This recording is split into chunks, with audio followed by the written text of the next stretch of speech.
When we think about medieval power, we usually imagine crowns, castles, and armies. But across northern Europe, one of the most effective powers was not a kingdom at all. It was a commercial network called the Hanseatic League, or simply the Hansa. Starting in the late 12th century around Lübeck and nearby North German towns, it grew into a cooperative system of merchants and urban centers spread across the Baltic and North Sea worlds.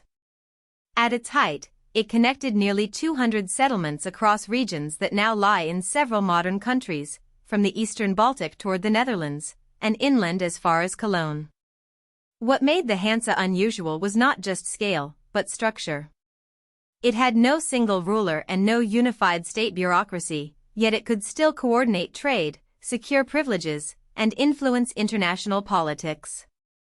The League's story is really about how practical cooperation can evolve into durable institutional power, and how economic trust can bind distant places together even without central government. The League emerged from a basic problem: long-distance trade was dangerous and expensive. Merchants moving goods faced piracy at sea, robbery on roads, unpredictable tolls, and foreign legal systems that often favored locals. A lone trader had little leverage in that environment. Cooperation changed the equation. Merchants began to travel in organized groups, share route intelligence, and seek common legal protections in host towns. Urban authorities had their own incentive to support this because secure trade brought customs revenue, jobs, and prosperity. Lübeck became a key node because it sat in a strategic position linking sea lanes and regional markets. Over time, repeated business relationships created deeper trust among merchant families and city elites. That trust made it possible to coordinate more ambitious arrangements, including mutual privileges and reduced commercial barriers. In modern economic language, the Hansa lowered transaction costs. It did not erase conflict, but it turned uncertainty into manageable risk, and that risk reduction was the foundation on which its wider influence was built. Expansion happened because the network delivered real material advantages. Hanseatic merchants pursued and secured practical privileges in foreign markets, reduced tolls, favorable customs terms, storage rights, and legal protections that made business faster and less arbitrary. These were not ceremonial rights. Each privilege reduced friction and increased competitiveness. If Hanseatic traders paid lower duties than rivals, they could offer better prices or retain higher margins, both of which reinforced market presence.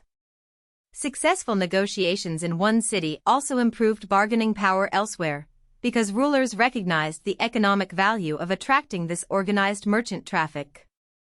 Across the 13th to 15th centuries, this dynamic helped the League spread across major corridors from the Baltic northeast to the western North Sea sphere. Importantly, growth did not depend on territorial conquest. The Hansa expanded through agreements, reputation, and reciprocal benefit. It functioned less like an empire and more like a shared operating system for commerce, where distributed participants followed common expectations because those expectations generated profit and reduced exposure to political and criminal risk. A central pillar of Hanseatic strength was its network of foreign trading posts called counters. The most famous were in London, Bruges, Bergen, and Novgorod. These sites were far more than simple warehouses. They acted as institutional enclaves where merchants could organize business under recognized internal rules, often with considerable legal autonomy from surrounding authorities. That autonomy mattered because cross-border trade fails when enforcement is uncertain. Counters provided predictable procedures for storage, contracts, dispute handling, and representation. They also concentrated merchant communities, making it easier to share information about prices, supply conditions, and political risk. Each contour linked the League to distinct regional economies, so together they formed a coordinated logistical and informational grid. London connected to major consumption and finance flows, Bruges to dense western markets, Bergen to northern supply chains, and Novgorod to eastern exchanges. By embedding itself in these strategic points, the Hansa converted geographic reach into institutional durability. It built not just routes, but repeatable commercial environments that kept trade moving despite fragmented medieval jurisdictions. As Hanseatic trade deepened, economic influence became political leverage. The League could coordinate collective pressure through blockades and embargo-like actions, restricting commercial access for opponents and raising the cost of hostile policies. In some periods it also engaged in military conflict against kingdoms or principalities when vital interests were threatened. This capability came from control over movement. If your network carries key goods and links major ports, disruption becomes a strategic tool. But Hanseatic power was never automatic. Collective action required alignment among many cities with different exposures and priorities. A city heavily dependent on one ruler's goodwill might resist confrontation, while another with fewer risks might push for tougher action. So Hanseatic diplomacy was often a balancing exercise between shared gain and local caution. Even with those internal constraints, the possibility of coordinated commercial retaliation gave the League substantial negotiating weight. Rulers often chose compromise over prolonged conflict with a network that could reroute trade, withhold services, and reduce urban revenue across multiple regions simultaneously. The League's governance model explains both its endurance and its limits. At peak influence, it remained a loose confederation rather than a centralized federation. There was no permanent executive office directing all members, no common treasury with strong fiscal extraction, and no standing military institution owned by the League as a whole. Coordination relied on assemblies and negotiated consensus, including an irregular diet established in the 14th century. This framework preserved local autonomy and made participation politically acceptable to independent cities that did not want to surrender sovereign control. It also encouraged pragmatic cooperation because commitments emerged from deliberation rather than command. But consensus systems move slowly under pressure. When interests diverged, implementation could be uneven, and agreed policy might weaken at the local level. The Hanseatic model therefore worked best when commercial incentives were clearly shared and external shocks were manageable. It struggled more when strategic choices demanded rapid, uniform response. The League demonstrates that decentralized institutions can be highly effective over long periods, yet their coordination mechanisms must match the speed and complexity of the environment they operate in. A unique feature of the Hanseatic world was the role of the Teutonic Order. Unlike ordinary members, which were mostly cities or merchant groups, the order was an autonomous territorial state and an official League member. That made it a rare bridge between commercial and military authority. Many important ports in Baltic trade zones lay in territories connected to the order, creating practical interdependence. Hanseatic merchants benefited from protected routes and organized infrastructure, while the order gained economic value from integration into profitable trade circuits. Some contemporaries even treated the Grand Master as a representative head of the Hansa in external settings, though this never transformed the League into a centralized state. The significance lies in function, not titles.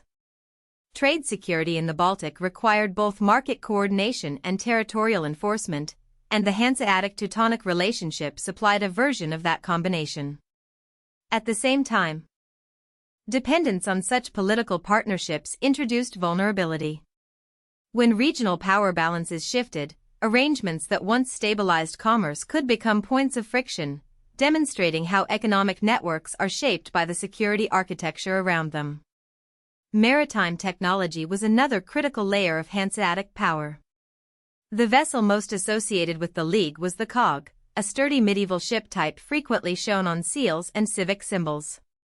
Cogs were not identical in every port, but they were well suited to carrying significant cargo in northern waters and to operating within the harbor systems of the time. Their usefulness helped sustain dense seaborne exchange across the Baltic and North Sea basins. Yet shipping technologies changed continuously. By the end of the Middle Ages, cogs were increasingly replaced by hulks, and later by larger carvel-built vessels with different performance characteristics. These transitions altered economics, cargo capacity, handling costs, voyage profiles, and route choices could all shift with hull design and rigging practice. For a trade network, such changes are strategic, not technical footnotes. They can reconfigure which ports matter most and which merchant groups hold advantage.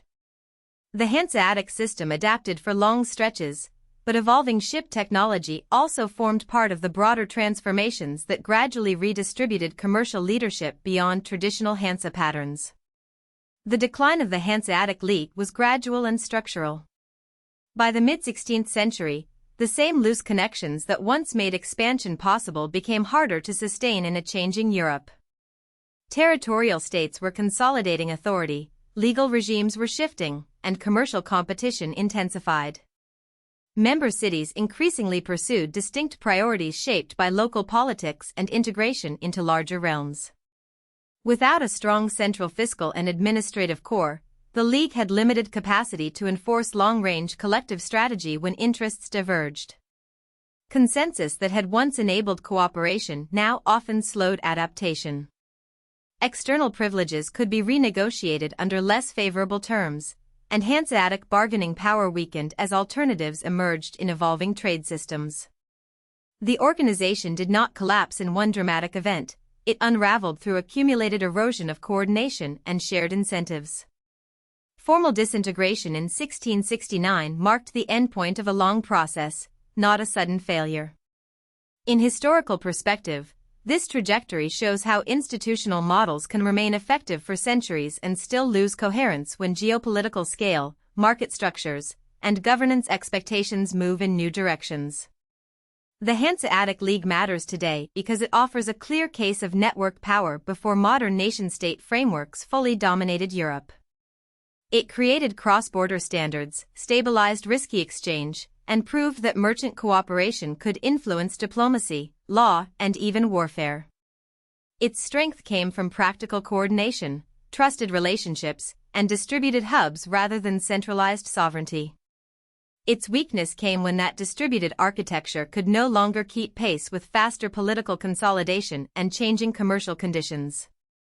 This combination of flexibility and fragility feels very modern. We still see systems where influence is generated by logistics, shared protocols, and strategic nodes rather than direct territorial control. The Hansa reminds us that institutions need not resemble states to shape history at continental scale. But it also warns that networks survive only as long as participants continue to perceive common benefit and accept common rules. Once the incentive structure fragments, legacy prestige cannot substitute for coordination. In that sense, the Hanseatic League is not just a medieval episode. It is a long-term lesson in how cooperation creates power, and how power depends on constant institutional renewal. If you found this helpful, please like this video and subscribe for more explainers.